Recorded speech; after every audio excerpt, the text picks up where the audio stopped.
I go. Amen. Thank you, thank you, thank you. Thank you, community, for coming out to share with us and celebrating Kwanzaa. For a show of hands, how many people have been celebrating Kwanzaa for a year? 1 year. First year, first time coming to your church today. First time coming. Stand up and tell us where you're from. Anybody celebrating for 5 years? Hands high. 10 years?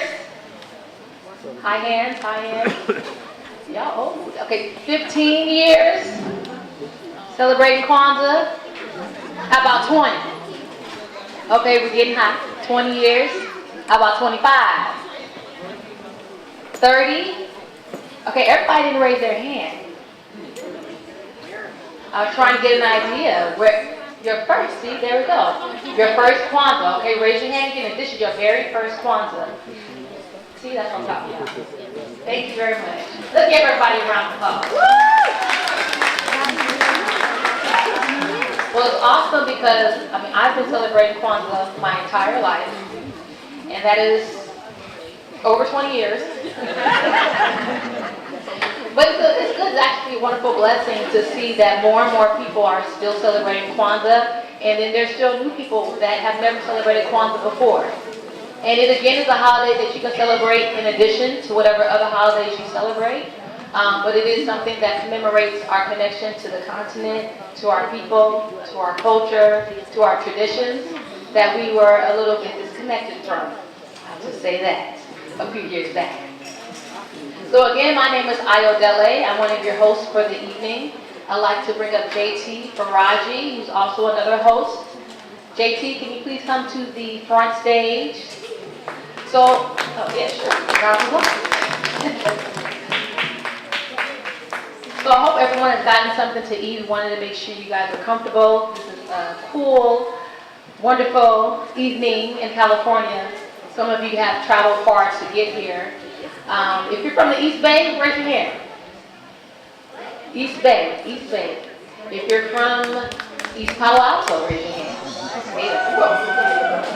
I love the sound Bay. Menlo Park? Mountain View? Hey! So a lot of us have origin in East Palo Alto. Although we have all moved away, we all have a lot of native origins. My mother moved here in the 70s, and this is where I grew up. This is all I knew. This was home for me. Until I went off to college in D.C. I went to Howard. And then I thought I'd never come back, but I loved it so much. But I did come back and worked in the community for some years. Now I have moved out to the East Bay, but I still come and support continuation of Kwanzaa. Because that is our legacy. And for so many years, I thought of myself as part of the children. Because, we were the kids. And so now the kids are now grown up. And so it's up to us to make sure that this continues. And so it's awesome to see all the young folks in here about to continue this experience. Stay with us. So I'll have JT to the mic so he can give you a little context as to who he is, who's his mama, his family, his connections with the East Palo Alto, Nairobi community. How you guys doing tonight? All right. My name's JT. I'm trying to leave my mama out of this. I'm grown now. With my mom when I was younger, I've been here since, 79 or 80, I don't know. And we love it here, it's home. And so we're going to, I'm an artist. I'm a visual artist, I'm an activist. I do visual art as activism, and I do activism. Kwanzaa has always been a fun time for me, even as a child. But what I like about Kwanzaa the most is the inspiration. I always get inspired by Kwanzaa. Hearing the keynote speakers. I remember I was doing activism kind of heavy in Oakland a few years back, doing stuff at different community centers up there, Colombo, Mountain Bluebird Center. And I came down for Kwanzaa, and Io and Cabral were like, "Bruh, we need you down here doing stuff." So kind of pulled it in. So a lot of you guys have seen me doing a lot of stuff down here more recently. Things dealing with the gentrification and just different community issues that we have. So yeah, with that, that's who I am. With that, let's go into the elders' blessings. So, as you see, it's a lot of African tradition that we incorporate into the program, and it's not just the program, we incorporate this into our daily lives.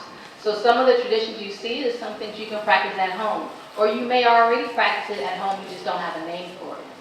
And so before we start a program or begin any activities as a collective, we always ask for the elders' blessing. And we give honor to those who came before us, but also those who are still here who have the highest level of experience, of journeying through this world, through through many decades of living and being. We give honor to those people. And so what we now do in the audience is ask if anyone's over a certain age, and we try to get the highest age male, the highest age female, and they actually have seats in the front as they give us blessings to continue this program. I think we got one hand, 77, 78, woo, 79, 80, woo! This is Mama Keisha Evans, a long-time veteran native of Palo Alto, activist, philanthropist, teacher, author, all kinds of stuff. Can you please give her a hand and come on up?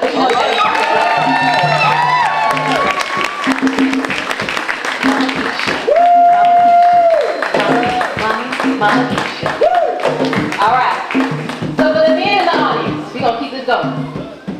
All right. I think we have our male honoree elder of the day. Please stand. Please come up and please state your name. A round of applause for the brother, please. This brother is Franklin. Thank you, elder. These are your seats for the evening. But before we begin, before we have a seat, we need to ask for your blessing to continue the program. Do we have your blessing? Yeah. Thank you very much. Please be seated. Thank you. So if you're at home and you guys are together for a gathering, a cookout, you invite your elders, you always give honor to them, and in some way or some format, introduce them. At least let the kids know who everyone is. Too many times we go to family reunions and we don't know who nobody is. And you always know that face, but you don't know quite how you're connected or how you're related. So we got to talk and communicate. A lot of our elders are passing away, and we don't know who's related to who, and they leave with all that wonderful information. So we don't do all those flowers and stuff when they pass on. We're going to do that today. Okay? Because they have gifts and flowers to give us, which comes in by way of knowledge and wisdom. So thank you. So we're going to continue with a libation, which is also another African tradition. Sometimes you see programs including the pouring of water into a plant.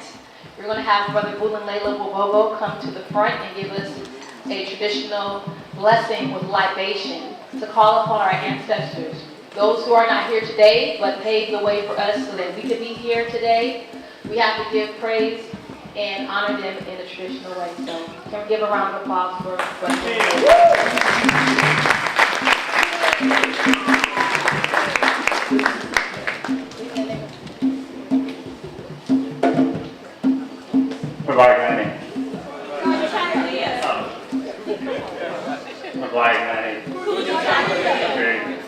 My name is I've been in this community since 1968.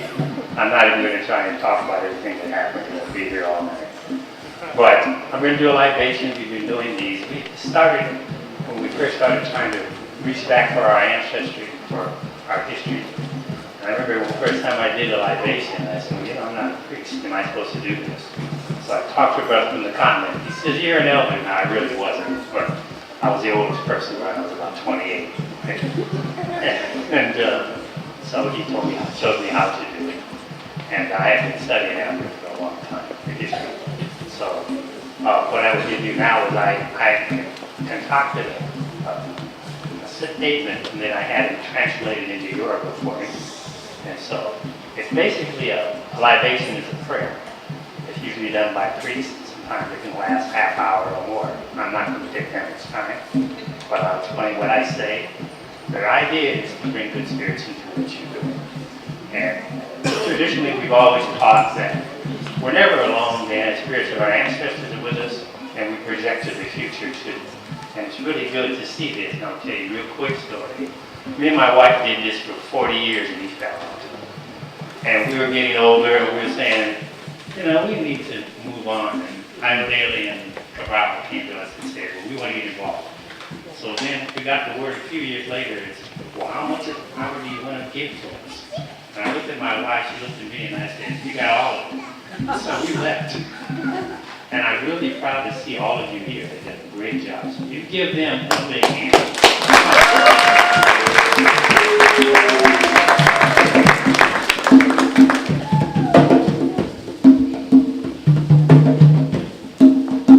Libation is basically done by pouring water. It's funny, when we used to pour it on people's rugs and they had to fit. So we did the tradition of bringing in a plant so we can pour the water. Ordinarily, if you're outdoors, you go to the east, west, north, and south, and the symbols reflect that kind of tradition.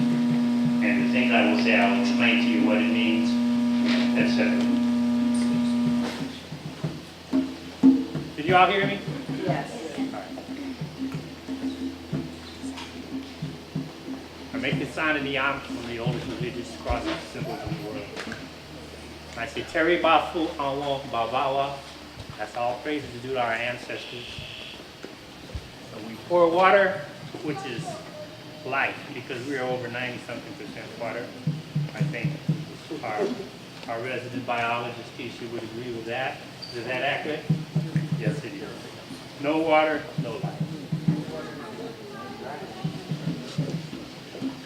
All praises due to our ancestors, all the people who came before us. Those who first fashioned civilization in the world, the first Africans that migrated from Africa to the world and populated the world. And out of that came everyone else. The Nile Valley, first one of the most ancient civilizations, Nubia and Egypt, that's what we call it. Kemet, Tawita, Seti, what they call it. Those who sailed across the oceans from West Africa, Malik Ghana Songhai, and founded the Olmec civilization, made contact with the people of Aslan that we tend to call Native Americans. Those of us in South Africa, the Zulu, who traced their ancestry back to the Nile Valley and Northern Africa. Those Africans who went to what we call the Middle East and founded the first city after the alleged flood. Guess what it was called? Kish or Kush. That was the first Africans who went all the way to India, went to China, and populated the islands of the seas. And that was the first diaspora. The second diaspora, which brought people over here to the Americas who had to fight for their freedom. And the great heroic formations of the free African communities, they call them Maroon Societies. Praises to them. They fought for their liberation, escaped slavery, and recreated African civilization thousands of miles away. And in some cases, they never were conquered, like those in Suriname, the Saramacca, the great Palmares in Brazil, and so on and so forth. Nat Turner and Harriet Tubman, two of the greatest freedom fighters ever in the history of the world, who fought overwhelming odds. All the free African communities all throughout the world, all the heroes that fought against slavery, such as Denmark Vesey and Gabriel Prosper, and the others of the Christiana Revolt, and those heroes of Tulsa, Oklahoma. Yes, that terrible incident there where we were attacked and we fought afterwards. Those are our ancestors. We can mention them all. I would ask you to mention names of your ancestors, but there's so many people, if we did it in succession, we'd be here for an hour. Cool. So, and when I do this, and I raise my hand at time, by the way, this tradition was brought to us by Keisha.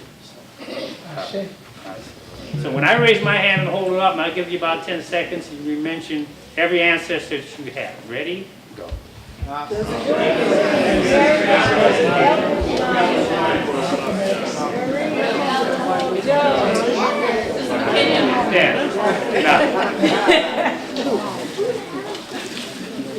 The second part. Terry Basumo Eniawa. Put some more water. Eniawa. Our people, Africans all over the globe. Here we are, thousands of years later, and a new diaspora. Part of it by force, part of it by immigration. We're reconnecting. You should understand that what happened here in the United States is unprecedented in history. There's never been a group of people that achieved liberation in the country that enslaved them and reached back to capture their ancestry, their tradition, their history. It's unprecedented. The Black Studies partners that were formed, first in the world. So, our people all over the world fighting for liberation, trying to find those principles that will make us freedom fighters and yet humanistic for a better world than what we have right now. And finally,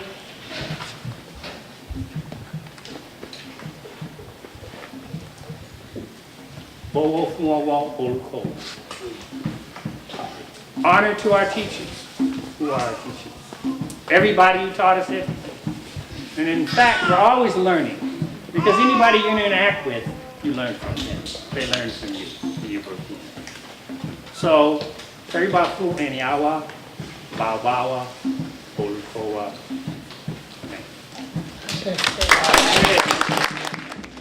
So one of the elders who was mentioned, and just now an ancestor, was Sister Makenya. Sister Makenya was a pioneer in her family, and she held on to that legacy of her grandparents, her parents as well. They were all African pioneers in the United States. I want to say some words about her so that everyone can remember who she is and not forget her legacy. She passed away this year in February at the age of 90. And if you've ever attended a Kwanzaa in East Palo Alto and some in Oakland, you've always seen Sister Makenya. She was normally one of the elders because she was the eldest. But she had a pivotal role for bringing Kwanzaa to East Palo Alto and to the Bay Area. I'm going to share some words that was written about her in an article that gives you a little bit of information about how pivotal she was to the community. In the 60s, she attended Merritt College in Oakland. She studied business administration and real estate. She was the very first Black student body president in the Palo Alto Community College District, where she developed the very first Black Studies Department in 1966. As student body president, she attended a conference where she met Maulana Karenga, who created Kwanzaa. He gave her a mimeographed sheet of paper with ideas on this new Black holiday called Kwanzaa. And she brought Kwanzaa to the Bay Area. If it wasn't for Sister Makenya, we may not even be celebrating Kwanzaa today. She hosted her very first community Kwanzaa in her home in 1967. And she took Kwanzaa around the entire world. She did not stop in the Bay Area, she traveled. She traveled to 36 American states and 13 African nations to share her knowledge. She was the one to introduce community Kwanzaa celebrations to communities in the USA, Europe, Africa, and Mexico. Sister Makenya is known as the Queen Mother of Kwanzaa. And she is posthumously held by the Harambe Connection Media Network. She was named the Queen Mother of Kwanzaa in December 2015 by the Harambe Connection Media Network in February of 2017. So let's all give a round of applause for Sister Makenya, her work, her legacy. We thank her for bringing Kwanzaa to us. So next, we would like to bring up our Mistress of Ceremonies. Miss Deidre White is a native of Menlo Park, California, which is our neighboring community of East Palo Alto. And many people know her as an artist as well. We have actually a few artists in the audience, so don't be shy. Please share your work so we know how to find you when it's time for programs. But she has done phenomenal work in the spoken word field. She is a poet, poetess, MC, mistress of ceremonies, and we are so glad to have her join us for our program. She has many accomplishments traveling around the United States, competing in poetry contests, and she was also nominated for NCAA, NAACP, see, I'm a sports fanatic, okay? Sorry about that. The NAACP Image Award.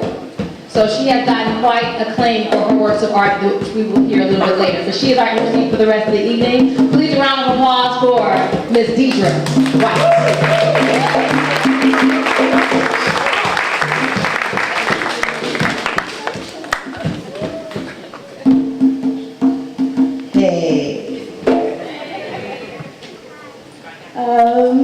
Yeah. So how's everyone doing this evening? Good. Alright. So we are going to just go through the program. So I would like to bring up Damali to help with the singing of the Black National Anthem. In the event that you do not know the words, they are printed on the back of your program. So we are all about to lift every voice and sing.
Lift Every Voice and Sing, often referred to as the Black American National Anthem, is a song written as a poem by James Weldon Johnson in 1900 and set to music by his brother John Rosamond Johnson in 1905.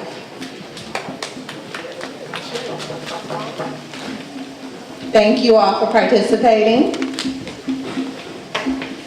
And now we are going to move into our Kwanzaa Principles and Symbols by Nozipu Wobogo. Habari gani, everyone? Habari gani. Okay, thank you.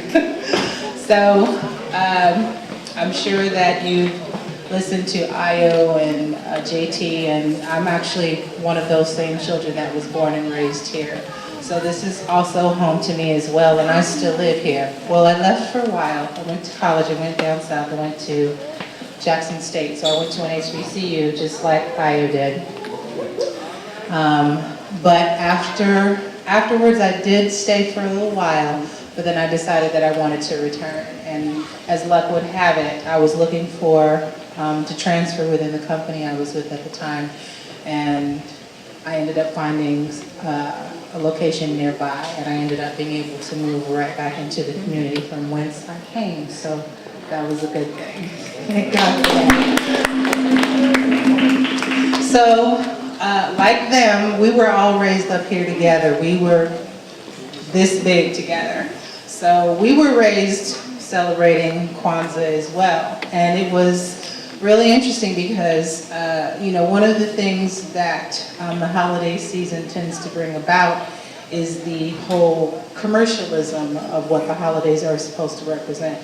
Naturally, our parents taught us the opposite. They said, no, that's not what this is all about. This is about community, this is about family and extended family, this is about celebrating our culture, this is about embracing our heritage, particularly because that was stolen from us when we were brought over here. So Kwanzaa has been a part of my life for as long as I can even remember being alive. So, so if this is your first Kwanzaa, or if you haven't been celebrating for very long, welcome, because of course we would all love to see the tradition continue. When Dr. Karenga first began Kwanzaa as a holiday, there were 7 principles upon which the concept of Kwanzaa was founded, and each of those principles has a different meaning, and there are 7 of them.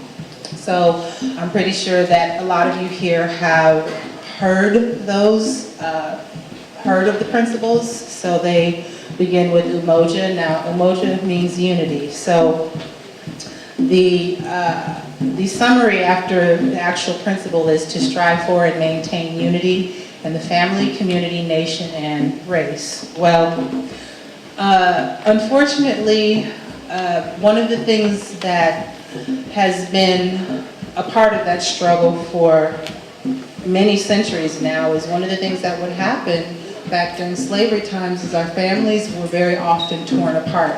Usually it was because one family member was sold away from another, a husband sold away from a wife, a child sold away from a parent, and so forth. So unfortunately, over a period of time, that tends to affect a community. It affects the way they operate. It affects the way that they come together.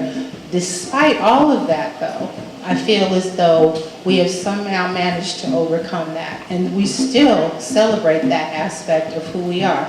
Because without unity, what can we possibly accomplish without that? Nobody can accomplish anything in this world by themselves.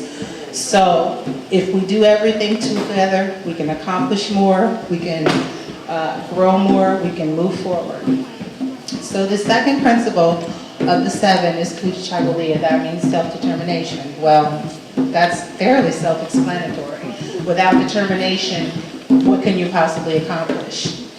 And having the determination to continue to build our community back to its traditional greatness, to continue to move forward and prosper and grow and thrive despite everything. So to have the determination to do that even in the face that all of we've had to endure, that's something that we hold very dear. So the third principle is ujima, which means collective work and responsibility. So what that stands for is, like I said, I think several of the other principles within the Nguzo Saba, which that's what the 7 principles are called, it's sort of one sort of ties into the other. So ujima, meaning collective work and responsibility, meaning that to build and maintain our community together and to make our brothers and sisters' problems our problems and to solve them together. And that's significant in the sense that when we sort of look at things from one perspective, it can often sort of stagnate growth. So if we are doing things collectively and you're getting feedback from different sources, that tends to help with growth. Because if you see things from more than just one perspective, that tends to build character. Ujamaa means cooperative economics. Also very self-explanatory and also tying into the whole idea of unity within the community. So one of the things, of course, that was an incredibly debilitating result of slavery was the disenfranchisement of an entire race of people, and that people meaning people of African descent. So one of the things that is, back when our parents were doing it during the Civil Rights Movement, during the 1950s, 60s, and 70s, is with whatever little resources they had, their ideas about it and their perspective of it was, it has to be done. Whatever injustices are being committed against our people, whatever kinds of challenges we're having to endure, whatever lack of education our children are getting in public schools, who's going to do it but us? We can't spend the next 567 years trying to lobby the government and say, we need better education on our schools. Our parents said, no, we don't have that kind of time to wait. Our children need this now. So, but the whole idea of cooperative economics to us is meaning rebuilding that which was taken away from us when we were disenfranchised, because we're talking about hundreds of years of free labor in which the oppressor has profited. So we are literally having to recover from that. And it's definitely a huge undertaking, but nothing that can't be done, because if we've come this far, then we can go further. All right. Nia, which means purpose. Now, naturally, our purpose is to build and grow and move forward as a community despite everything. So there's always a purpose. Individually, we all have a purpose in life. If that purpose is, you know what, I might be a single parent, but I'm going to raise my children to the best of my ability. And when I feel like I can't do it anymore, I'm going to reach out and ask for help. My purpose might be to, when we have children that come from broken and emotionally traumatized families, my purpose, this teacher, her purpose might be to give extra special support to those kinds of children that might need it. So purpose is something that's just kind of ever present, both individually and as a whole. Kuumba means creativity. Well, that's something I don't think most of us have ever had a problem with. And creativity is one of those things that, like I said, helps us build, helps us grow, helps us come up with the kind of ideas that are going to promote the advancement of our people. So Imani means faith. Now, how many times have we used this word but don't necessarily take it to mean what it truly means? It's not always easy to be faithful, especially in the face of the kinds of adversity that people of color have faced for many centuries. So, faith is something that, regardless of how much it may challenge you to do so, it benefits us as a people to always remain faithful, even in the face of all of the ugliness that's going on in the world today, and I don't even have to mention any names, I'm sure. So, regardless, it's not always easy to have faith, but I say this to my mother a lot. Whenever we start talking about the nature of the way things are and the political landscape and all of that, and I'm like, okay, you know what?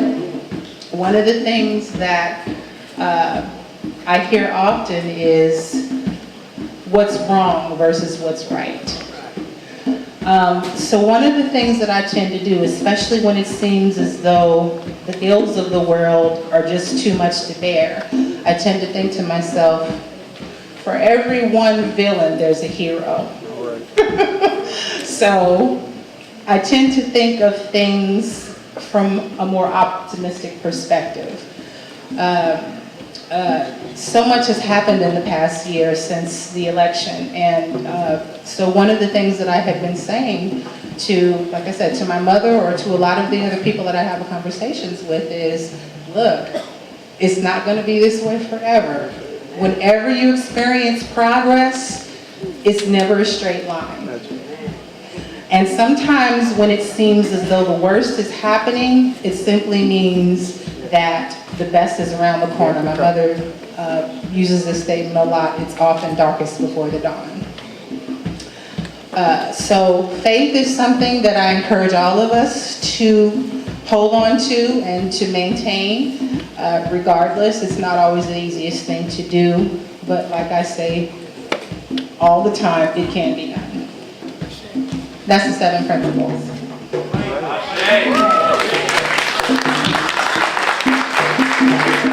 When Dr. Karenga created Kwanzaa, in addition to the 7 principles, he also created the symbols of Kwanzaa, which like the principles, each symbol means something different and contributes to the foundation of what Kwanzaa is all about.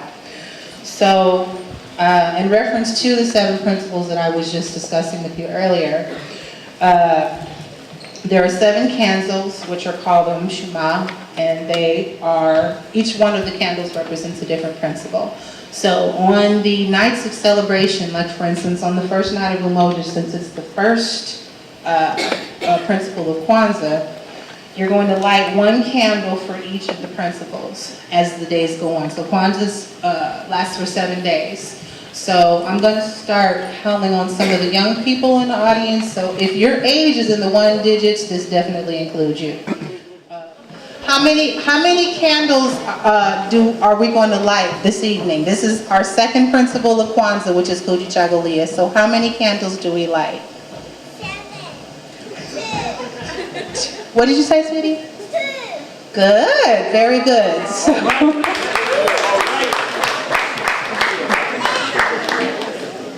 Okay, so since you got that answer right, you get to go pick a gift from the table over here.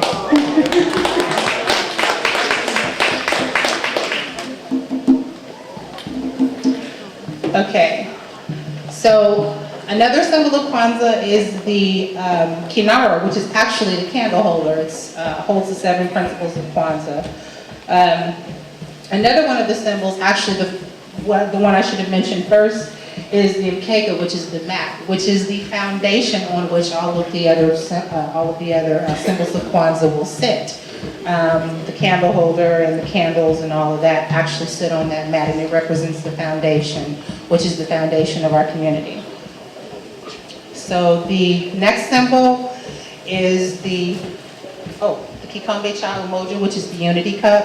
So usually during Kwanzaa celebrations, what would happen is, my dad said that there was a time where they would take the cup and pass it around the room, and everyone would drink from it and would recite the principle of the day. So since tonight is Kujichagulia, then that would be the one that would be mentioned. But he said that it would take forever, because by the time you pass the cup around the room, God knows how long it's going to take, depending on how many people are there. So what we decided to do in order to shorten that time is we usually ask the elders to do the Kikombe Cha Umoja, which is the unity cup, and they use that to pass between each other and to drink from it.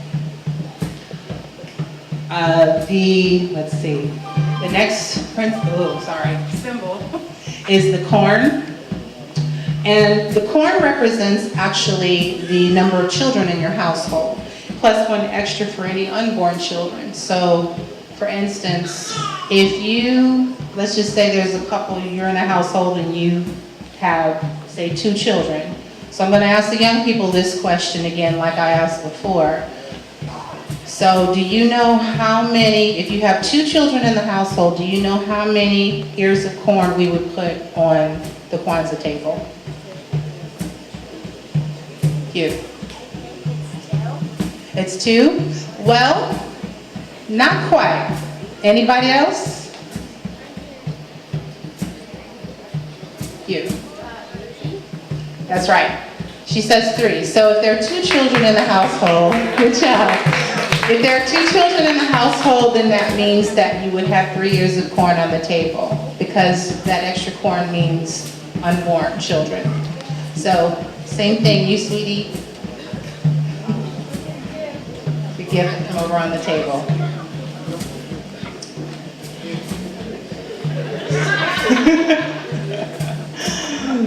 The next symbol is the karamu, which stands for the feast, usually symbolized by a bowl of fruit on the table. And usually, of course, that's something that happens at all Kwanzaa celebrations. I don't really know of any that don't do this, where everyone present participates in a feast. Usually a potluck most of the time, but it also represents, as well as the feast within the community, it represents the harvest, which is, how we are all nourished. Also, there is the flag, the bandera, which is red, black, and green. Does anyone in here know what the colors of the flag represent? So what does the red represent? Morgan. That's right. So she says blood. So it represents the blood that was shed during the fight for liberation. So Morgan, you can also go over here and pick something off the table. Okay, young people, so we still have 2 other colors left in the flag. So does anybody know what the color black represents? She says it represents the people, which we're referred to as black people. Technically we're brown, but I guess from a, not a literal standpoint, but a figurative standpoint, the black does represent our skin, our people, who we are. So you can go pick something too, sweetheart. Okay, last color, green. Here. Okay, we can pick someone else. You, okay. Yes, it does. Okay, you too. She says it represents the land. And she's correct, it represents the land, because whenever you think of beautiful land, it's always lush and green, so green represents the land. Did I leave anything out? I think that's it. Zawadi. Thank you, Mom Keisha. Okay, so the last gift, the last symbol is the Zawadi, which is actually the gifts. Now, for Kwanzaa, the children do receive gifts, but the emphasis is not placed on that. It's, I know when we were coming up, they would say, Zawadis are earned by positive behavior and doing well in school, not just because it's a holiday. So we had to work for our gifts. We didn't just get them handed to us. We had to, be very studious and focus on, our schoolwork and our development and all of that. We didn't just get them because it was a holiday, so we had to earn them. But Zawadi does stand for gifts, which are given at Kwanzaa time. And if you did not notice, she's the daughter of Brother Boo and Layla, who did our libation earlier today. So, a part of that legacy, thank you very much, Nasibo. So again, as a child growing up and celebrating Kwanzaa, of course we love the gift giving part. So, but I want to share with you some creative ways, something that my mom did and something that you can do even today to make Kwanzaa exciting. So yes, kids do love gifts. We can use those as incentives. And so my mom, it was 5 of us growing up in the house. So it was no way we were each getting like 5 and 6 gifts. That's 6 times 5, that's 30 gifts. That's a lot of pocket money. So she would identify the principles that we exemplified the most. She would pick maybe 1, 2, or 3 principles that we exemplified the most in each child. And then she would give us gifts appropriately matched with that principle. And so as a family, we talked about it and say, okay, Ayodele, how did you show unity this year? This is what I saw you do, and this is why I'm giving you this gift. So there's a connection, and then there's a connection to the actual gift that's being given. So it becomes a gift that keeps on giving, as in a gift that teaches, that learns, or keeps them busy. And that could be games, that could be fun stuff too. Doesn't always have to be a book, but books, we got plenty of those. But be creative. Some parents give a gift each day, and so every morning of Kwanzaa, kids are excited to see what they're going to get for that day. And it doesn't have to be an expensive gift. You don't have to do an iPad on Umoja, a PS2 on Fuji Shakalia, you know what I'm saying? A new iPhone on Ujima. No, we're going to cash that in and do some proper cooperative economics, okay? We got vendors here who have gifts, so in case you missed out and have not prepared for Kwanzaa on Imani Day, please venture to our tables with Nubian Chic and the Dream Catchers who are present here today. But yes, make it exciting for the kids. That's what keeps them riled up. Otherwise, all they'll dream about is Santa coming down the chimney that you don't have in the house. So now I want to reintroduce our MC, who also has some spoken word to share. Again, she is a world traveler, and she travels throughout the states competing in competitions. She is phenomenal And we are welcomed by her presence, and thank you and honored again, Ms. Deidre White. Please round of applause. Deidre.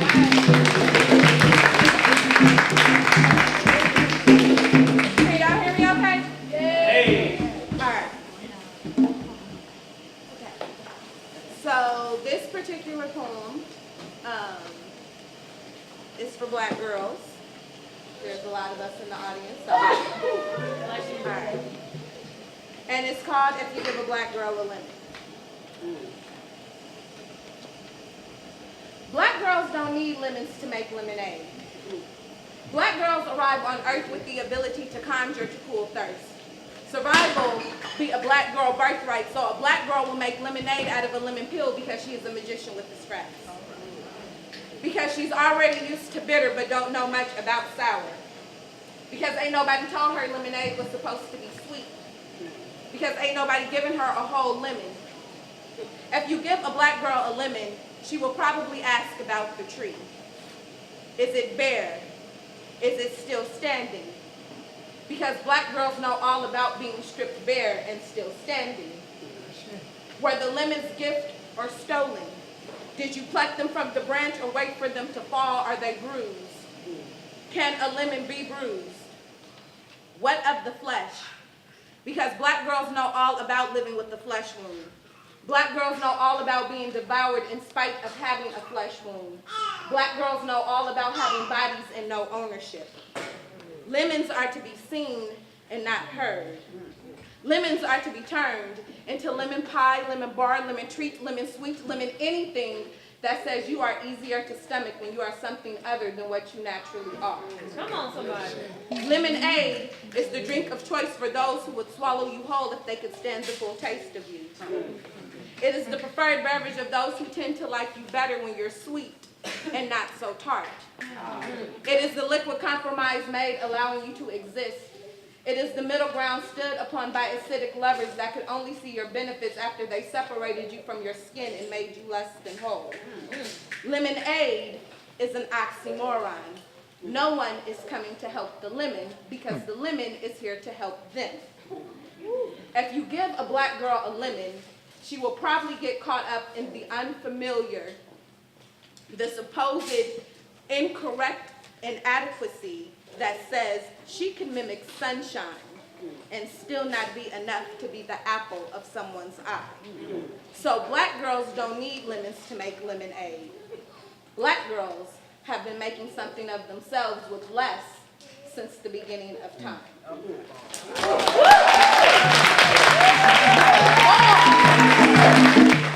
We have another poetess in the house. This was my first poetry teacher while I attended Shule Mandela Academy. Mike's on, thank you. Yes, I attended Shule Mandela, I'm sorry, not Mandela. Shule Mandela was the latter school. I actually worked there because I was that old. But I attended Shule Ataifa, one of the first schools. It was K through 3rd grade. And then I graduated and attended Shule Nyansa Sua, which was School of Wisdom and Knowledge. And then Shule Mandela was born from those two schools and was held in the district at the charter school. And so, but at age 8, 9, 10, I had my first poetry class with Mama Shashay. Mama Shashay is bomb, y'all. Okay, she's been writing for years. And she gave life to so many of us to be the artists that we are today, to be advocates that we are today, to have the confidence to speak in front of an audience. And this is a skill that all of the children, everyone in here should have. So please welcome Mama Shashay with a beautiful round of applause.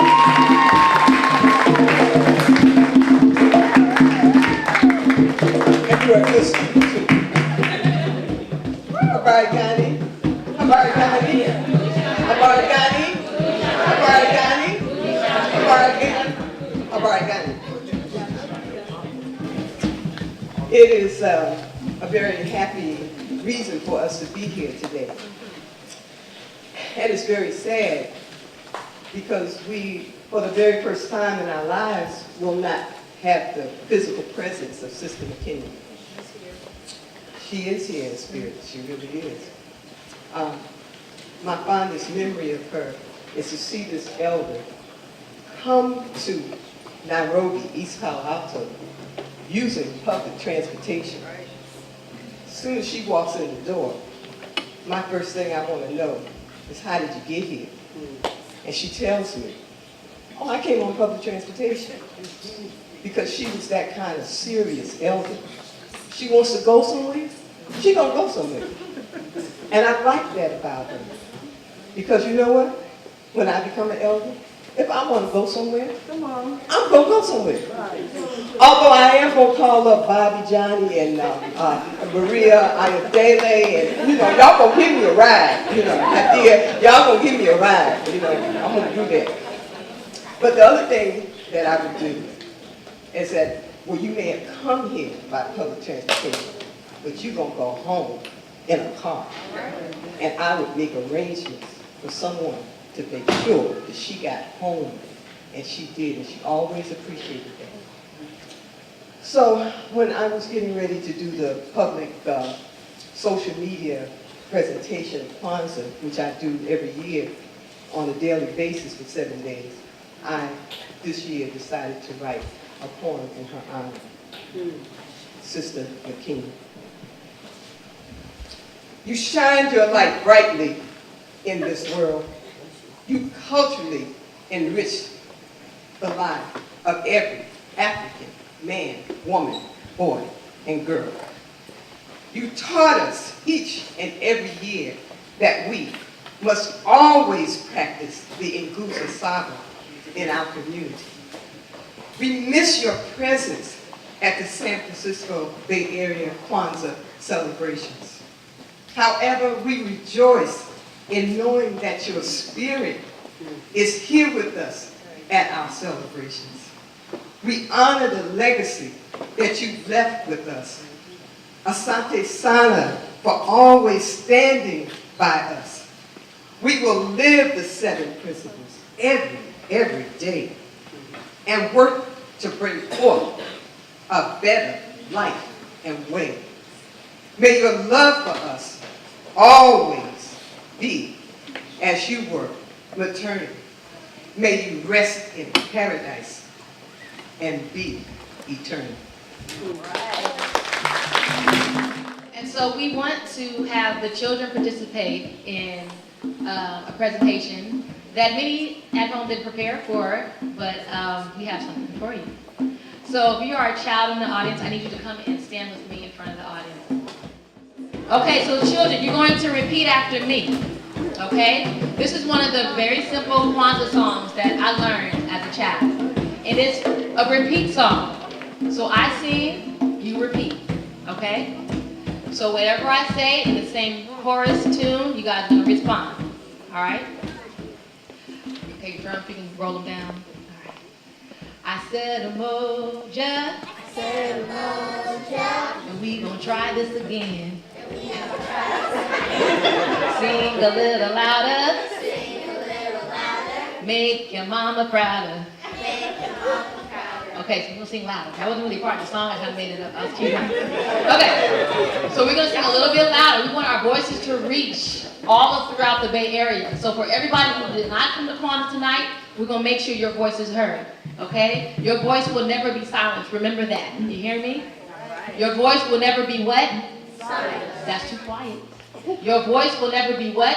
Silence. Okay, so when I say emoji, you say emoji, okay? Loud and project your voice. I said umoja. It means unity. Kujitakulia. Self-determination. Ujima. It means collective work and responsibility. Ujamaa. Means cooperative economics.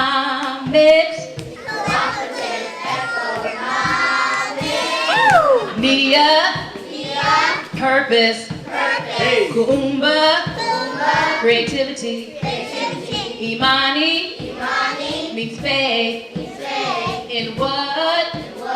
Our blackness. Faith in our blackness.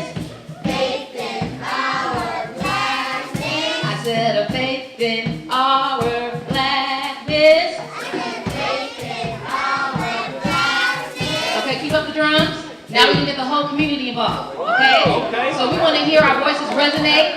Give a hand for these children.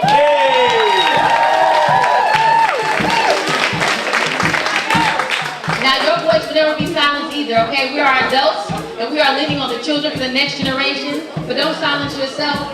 You are just as golden. So we're going to sing this loud and clear, everybody. Hey. Okay, here we go. I said Moja. I said Moja. It means unity. It means unity. Kujitakalia. Kujitakalia. Self-determination. Self-determination. Ujima. Ujima. It means collective work and responsibility. It means collective work and responsibility.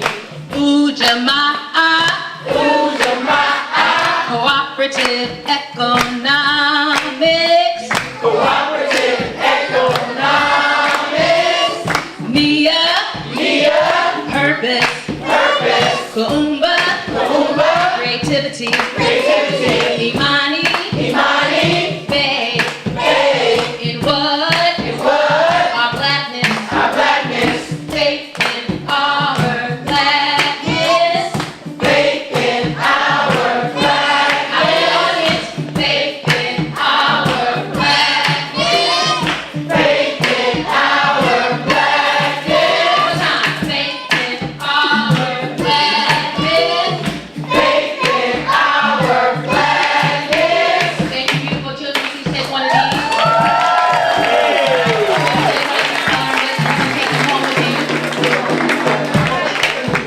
Elder children, please take a stack and pass them out to the younger kids and to each other. These are coloring books they can take home with them and remember some of the principles and what Kwanzaa is all about. You're very welcome.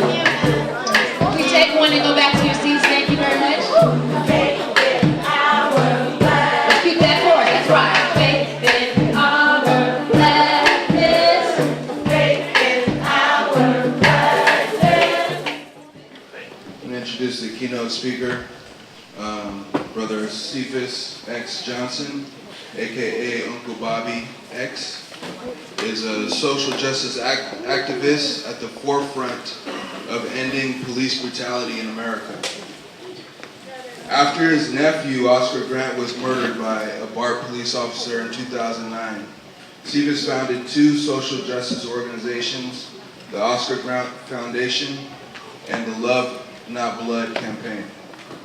Since then, Cephas has received many prestigious awards for activism, including the Fannie Lou Hammer Award in 2016, the Hero of Forgiveness Award in 2016, the Henry Moshowitz Award in 2015, the Kame Tuer,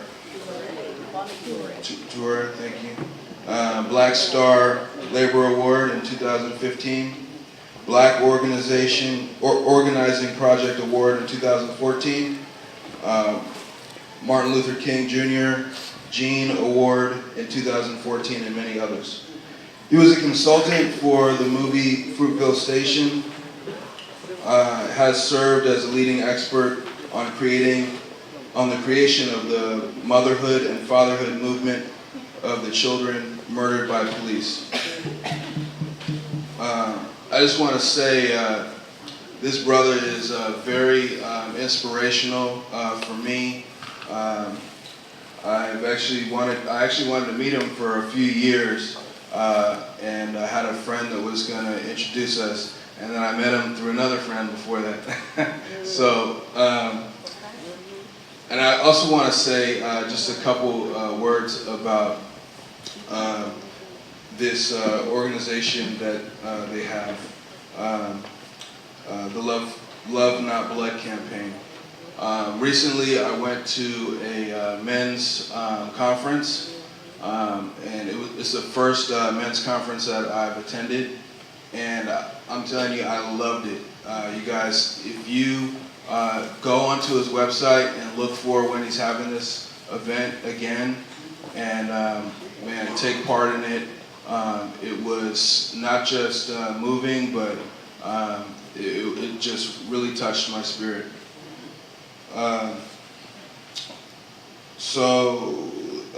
CFIS has presented on these topics and others at the Left Forum Conference, Human Rights Conference, Beirut National Conference, the ACLU, the Free Mind, Free People Conference, National Conference of Race and Ethnicity, and Higher Education. There's a lot I could say and a lot on his bio that we could read, but I really want you guys to hear from him and give him time to say the things that he has to say. It's extremely important. I don't have to tell anyone what we're going through in this country right now. Even here, we're facing a huge increase in policing in Belhaven. I don't know if you guys are aware and keeping up with what's going on, but it's actually really scary, especially when you think of the Menlo Park Police Force and their victimization that they've been doing in our community in East Palo Alto and Belhaven. So with that, put your hands together for Brother Cephas.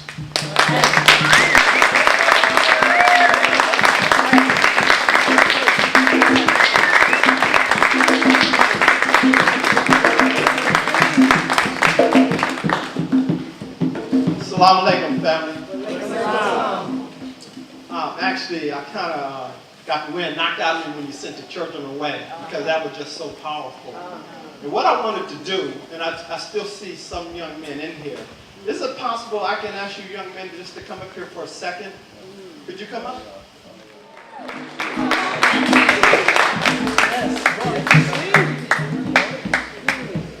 So before I start, I want us to recognize these young men. And I want you to know that all these people that you see looking at you loves you. That's right. They truly, truly love you. Because as you know, many of you that may be paying attention to what's going on in this world, it seems and appears that our lives are being threatened. Our lives are being taken. So I want you to know as an uncle to all of you that I love you. All right. That I truly, truly love you. And your parents, your friends, these adults here, all love you. And the most important thing that you can do for us today is to love yourself and each other. You know what I'm saying? Love yourself and each other.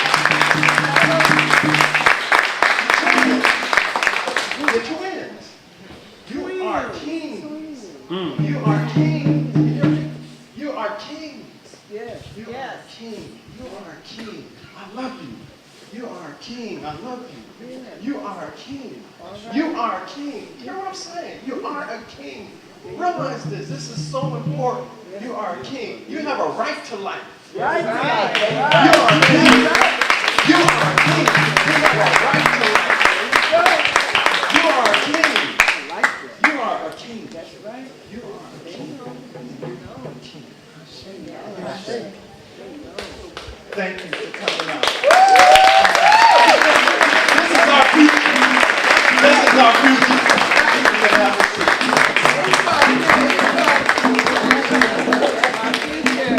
This is our future. For those who don't know, I am affectionately known as Uncle Bobby. I'm the uncle of Oscar Gray. How many of you actually know who Oscar Gray is? Raise your hand. So I'll say at least, 99%. Is there one in here that don't know who Oscar is? If you don't, just raise your hand. It's okay. Anyone in here that don't know who Oscar is? Okay. So, as you all know, Oscar was murdered on January 1st, 2009 at the Fruitvale BART station. How many of you actually seen the movie Fruitvale Station? Thank you for supporting us and the family by viewing the movie, and I'm sure you recognize in that movie that could have been your nephew, your son, your friend, somebody else's uncle. And so we truly, from our heart, thank you for supporting the movie. As JT has shared, my wife and myself have co-founded an organization called Love Not Black Campaign. And basically our mission is to embrace families that have suffered the same trauma that we have suffered. And of course, back in 2010, I began to do that. And it have taken me all the way to London. Eventually, it looked like we would be going to Namibia soon, if everything works out, to embrace families there. But this is not just a U.S. issue. This is happening all around the world. People are killing us. You hear what I'm saying? People are killing us. Thank you for keeping this going. Thank you for the MC and all those that have been speaking prior to me actually coming to this mic. Well taught. We were in San Diego last night. We went to Kwanzaa there. And the young people did a thing on the Keys of Life with Stevie Wonder, which was just really powerful. It was no real teaching, but what they did was teaching in itself in the expression of love.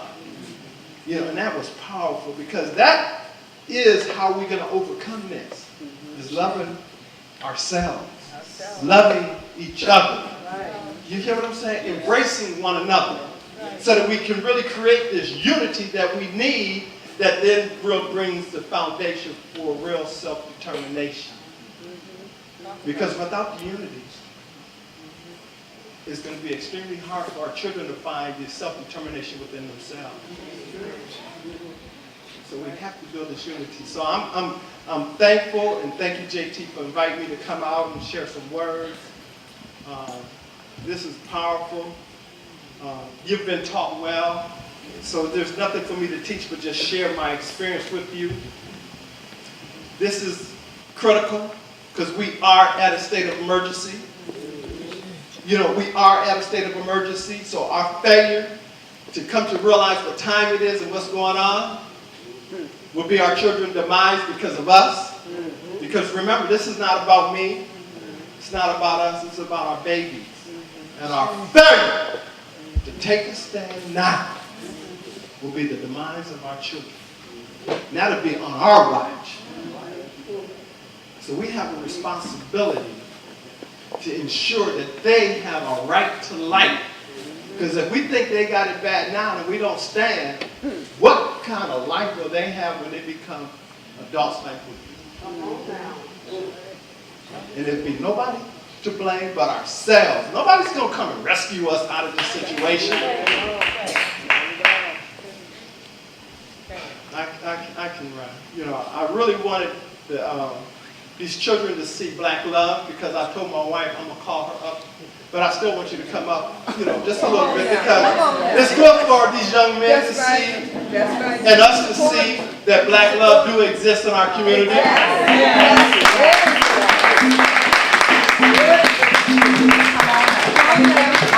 This is my beautiful queen, my wife, and I know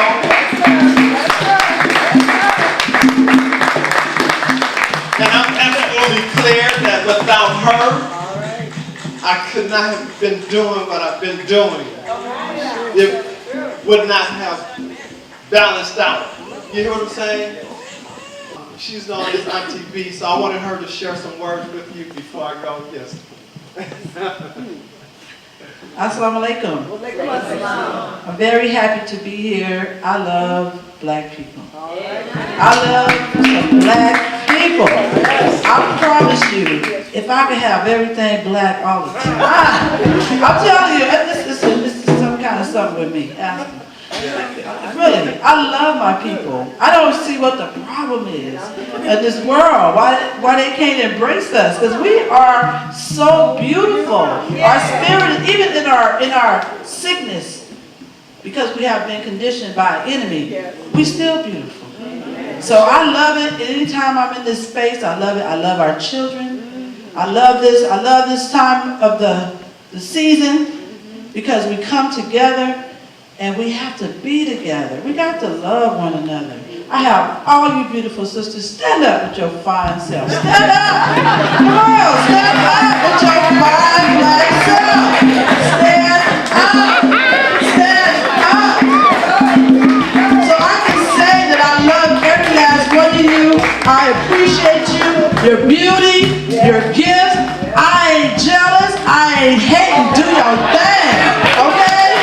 So we can all be great. Give yourself a round of applause. Beautiful black women. I love you. I love you. Just know that I love you. And we have to have that with our sisters. We have to love them. Don't worry. It's a saying that what God has for you, He has for you. Come on. And believe that. That way, when your sister come in your presence, you ain't got to turn up your nose. You ain't got to have no attitude. Just embrace her. Because I used to say this when I was growing up. There's always going to be some beautiful women. There's always going to be. But you can't get all the men. There's got to be one somebody for me. Have that attitude and love your sisters, okay? Because you know that we got to break that up, right? We got to break that up. So I love you. And I want you all to go out and love a sister tomorrow. Oh, well, I love the brother. I love the black man. Love the black man. He's the best. He's the best. He's the blessed thing going on this planet. And I just love black people. So I'm all full of this blackness tonight. So I usually be dropping other stuff, but I'm just in this black moment. So I really appreciate it. I just want to say, James Brown, say it loud. I'm black and I'm proud. Okay? I don't hear you. Say it loud. Thank you. All right.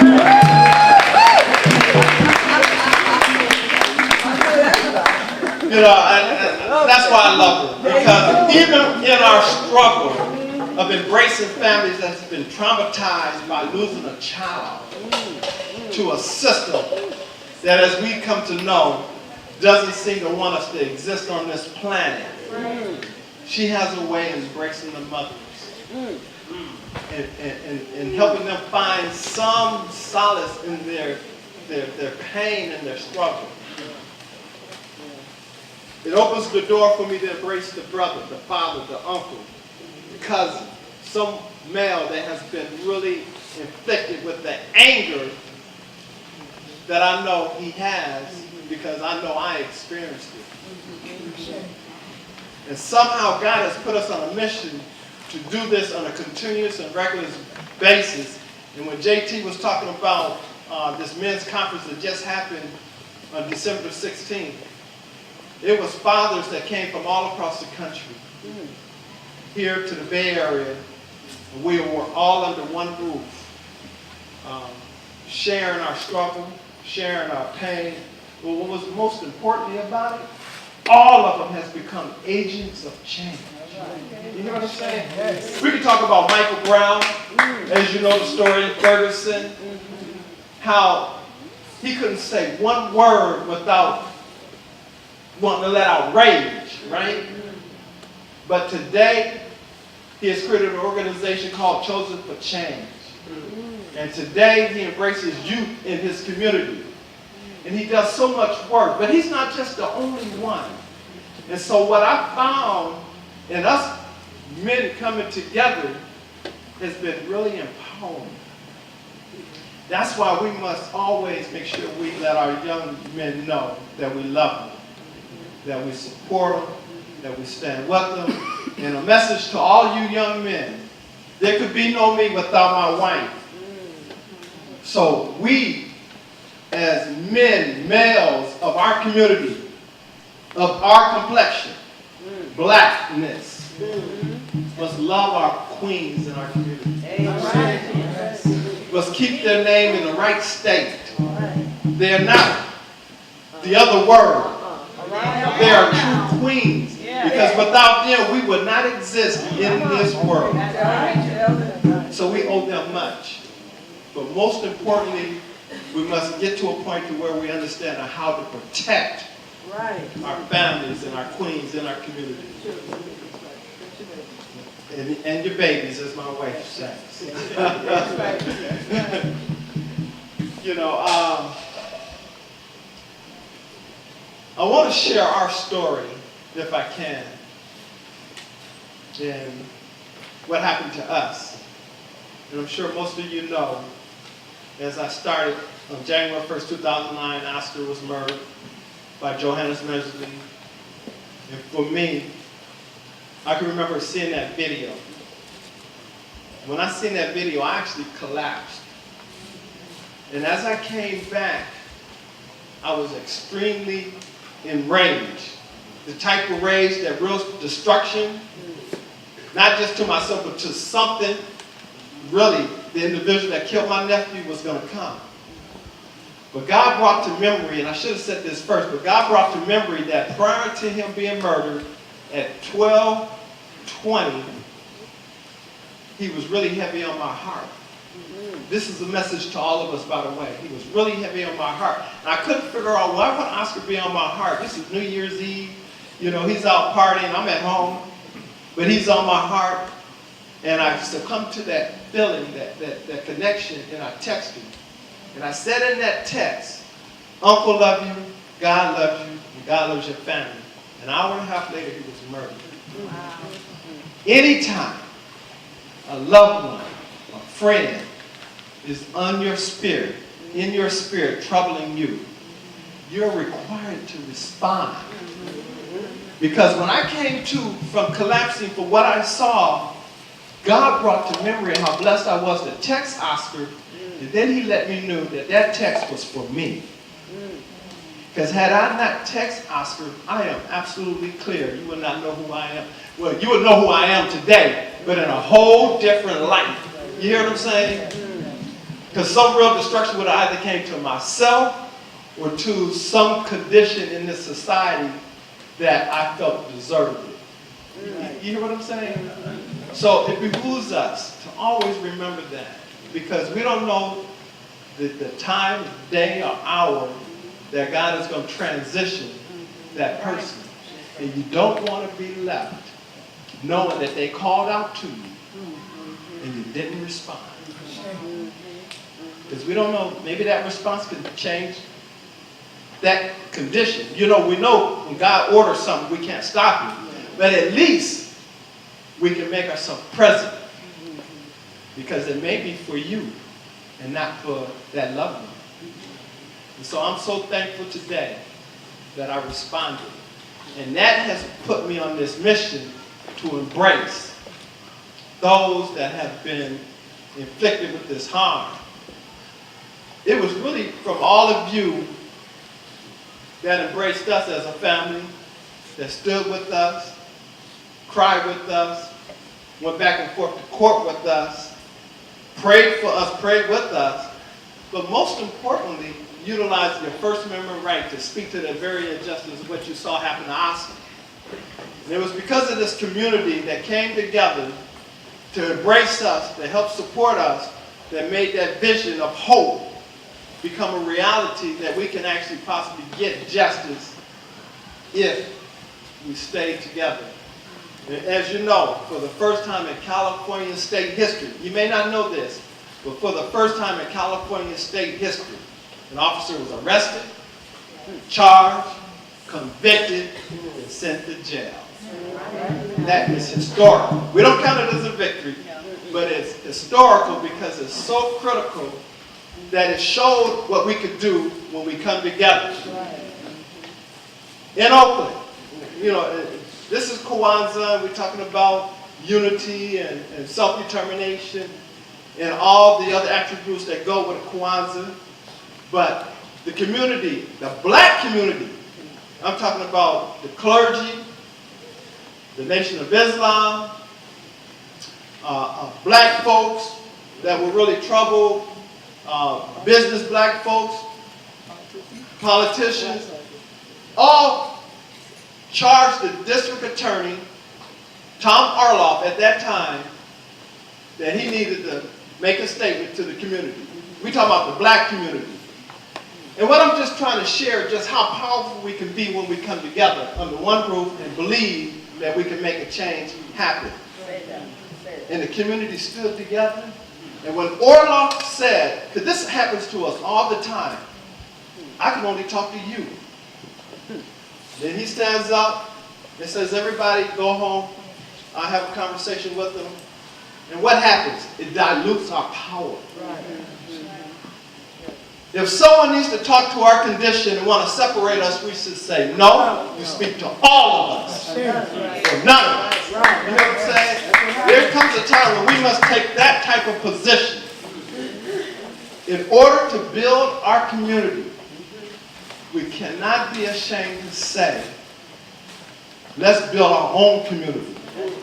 Because many times we say, that's racist. We need white folks in our community. But when they do it, we'll just say when the Asians do it, we don't say that. You know, we got Greek town, we got Asian town, we got Japan town. We got all these towns, but all we got is a hood. We don't have a town. Right. We had a hood. My wife is so right. We're about at a point where we even did have a hood. But as you can see, that's even being taken away. We've been just scattered out all across this country. You know, I'm just saying all this to say that since we are in this spirit of community and connection, that we really pay attention to how important it is that we bond together to survive this onslaught that's taking place in our community. You know, again, I can just say this over and over and over. Our failure to recognize what is happening and what time it is will be our children's demise. It won't be nobody's fault but our own. We've been tricked, as you know, many times before. If we flip back just to the 80s and think about it, right? And the system by design is trying to destroy us purposely. We just have to become knowledgeable of those attacks that takes place. When crack was dropped in our neighborhood, let me put my connection first here. When we first came from New York it was 1965, we came here to East Palo Alto. Okay. We didn't stay long, but we stayed here in East Palo Alto, and there was this big conversation about Nairobi. There was a lot of black folks here. It seemed like we were doing well. You know, I was really young. But it's just the appearance of the fact that we were around a bunch of black folks that seemed to really love each other, been doing things. It was on to me, I thought, if I remember correctly, a real positive path. Oh, and thank you, JT, for sharing some of that history, because Palo Alto was doing things, or Nairobi was doing things at that time. But of course, you know, a friend of mine that got caught up in the madness here, when crack was dropped in this neighborhood. Come on now. What happened? This became the murder capital of the United States.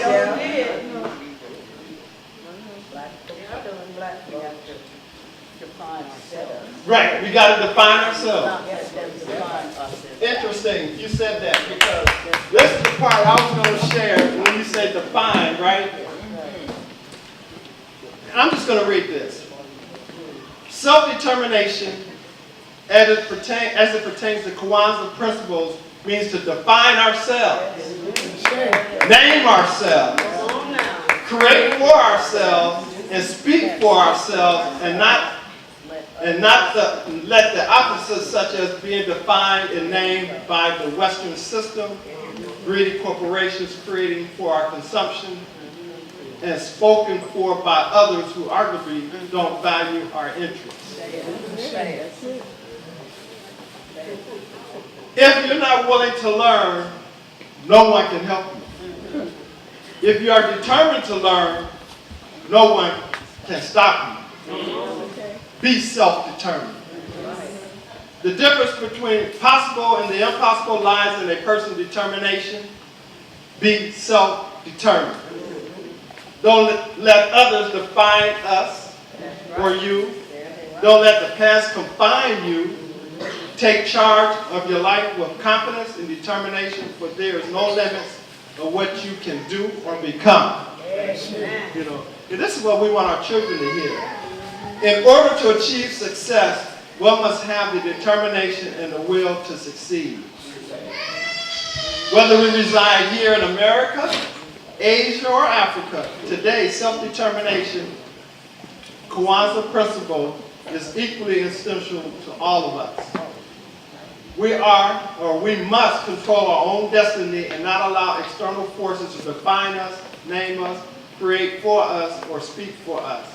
No one can protect the interests of the global African people as much as we can do for ourselves. That is a lot. But that is the key.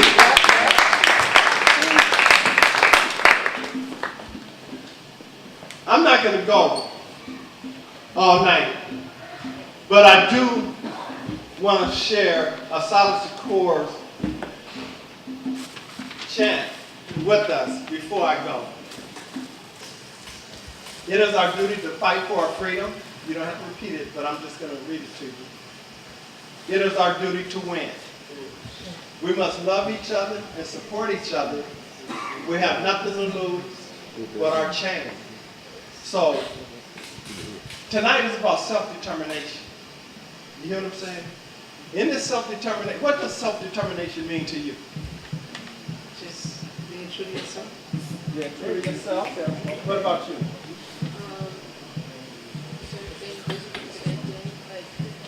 Like determine yourself to do something. Right, determine yourself to do something. That's what it means to you? So we all know what self-determination means, right? Okay. In order for us to win, we have to be determined. I mean, we have to mean that in our heart. You have a right to life. We have a right to life. Okay? So repeat after me. It is our duty to fight for our freedom. It is our duty to fight for our freedom. It is our duty to win. It is our duty to win. We must love each other and support each other. We must love each other and support each other. We have nothing to lose but our change. We have nothing to lose but our change. It is our duty to fight for our freedom. It is our duty to fight for our freedom. It is our duty to win. It is our duty to win. We must love each other and support each other. We must love each other and support each other. We have nothing to lose but our change. We have nothing to lose but our change. Now, really say it from your heart as loud as you can. It is our duty to fight for our freedom. It is our duty to fight for our freedom. It is our duty to win. It is our duty to win. We must love each other and support each other. We must love each other and support each other. We have nothing to lose but our change. We have nothing to lose but our change. Ashe, ashe, ashe.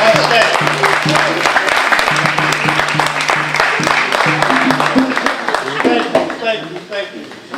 Go ahead. You can have a seat. Remember that change.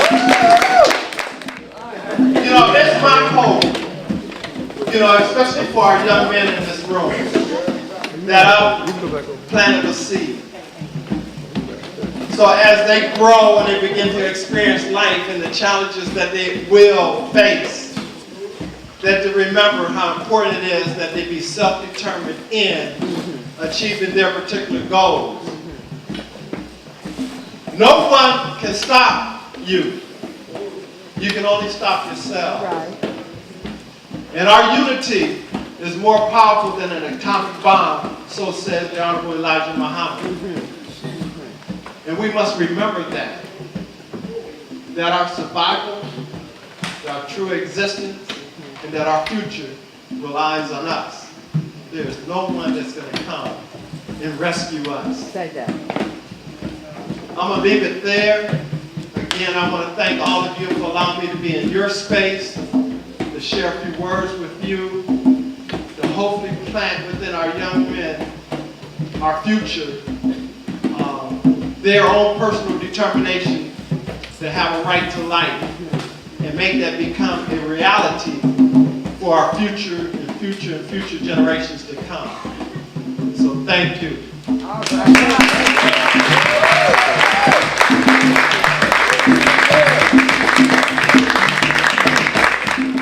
All right, so I hope what he spoke about today resonated with you all today.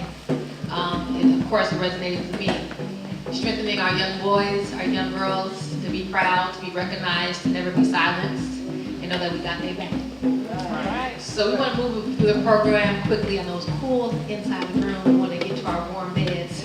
But there are a few people we did want to acknowledge. We try to acknowledge every year a few phenomenal people within the community that have either spoken up or worked as activists or advocates or leaders in different ways.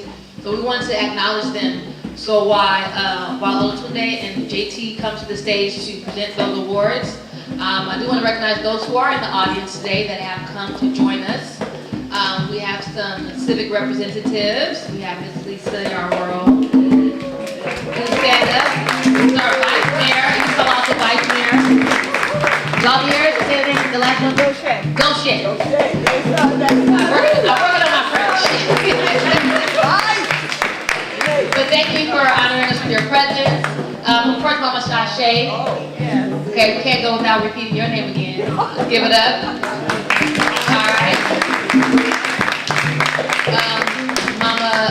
Mama Pat in the back. Okay, she was also a city council member for many years, as well as mayor of Palo Alto. Daisy Mother, Ms. Pat Foster, Pete Evans, also served as activist for many years in Palo Alto. Mama Keisha also very vital in the community. Interesting enough, a lot of my Kwanzaa programs, like a little book had your name on it. So a lot of people who created the very curriculum that I was taught and learned from were these people in the audience. Of course, Baba Boom Layla, thank you again for honoring us with your libation. Not missing anybody else here. Probably not one of those people. Mom knows who wasn't here, but she's also the wife of Brother Boom Layla, who was also an activist. And these are people who were part of the Nairobi Collective. And that Nairobi Collective created schools, institutions, programs, after-school programs. And so their legacy is all represented in the people on stage here today. Also, thank you for our band and the attendance. Ladies and gentlemen, thank you for your efforts in making sure we have music tonight. Thank you for everyone who donated a plate, brought food. Thank you, Bernita, for getting your donation through your department. She's still here, Bernita. Thank you, Erica, for the copies. The Molly for helping to guide the kids and making sure the program kept moving. Kyra for your support and help. Mama Tiambe for your every year help inside the kitchen making food.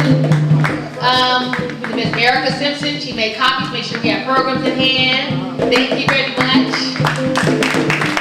Anyone else? Okay, so thank you everybody who offered support, and we got donations for gifts for the kids. So all the gifts that came on the table that the kids selected from. Thank you very much, Mama in the pink.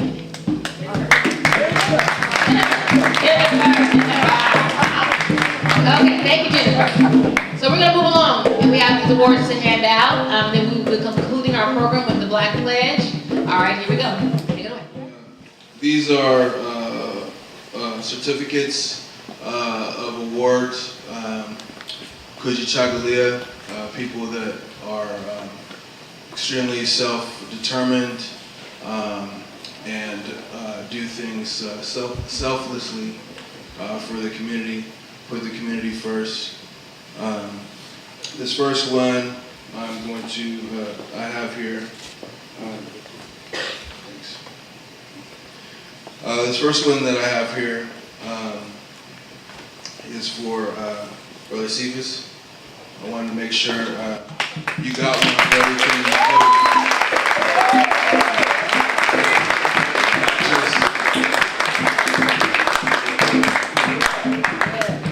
This brother does stuff for every community that we're in, and definitely deserves an accolade. Thank you, JT and the whole Kwanzaa committee for allowing me to play a part in the award recognition. This was a committee choice, and so I'm privileged to know a couple of folks on here and to salute the first person of the three that I recognize. This person is absolutely radiant. Her smile, her spirit can literally fill an entire room. For the last couple years, she has been a cornerstone of the program that I've worked with called Street Code Academy. She has given of her time, of her love, of her spirit, and of her just wonderful touch with food.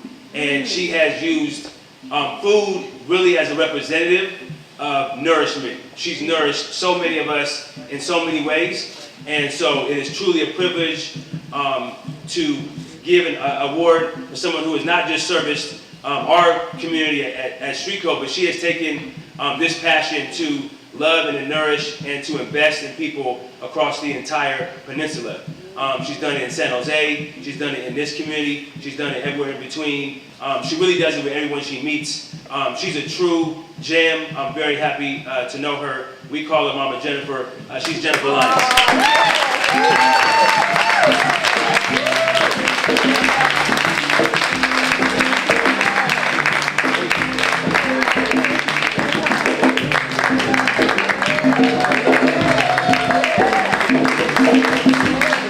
Mama Jennifer, y'all.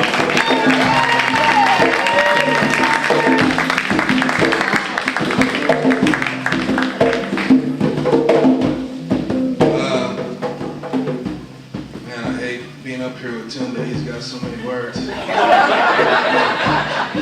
I'm a visual artist, brother. Visual. Let me try and say a few things about this person.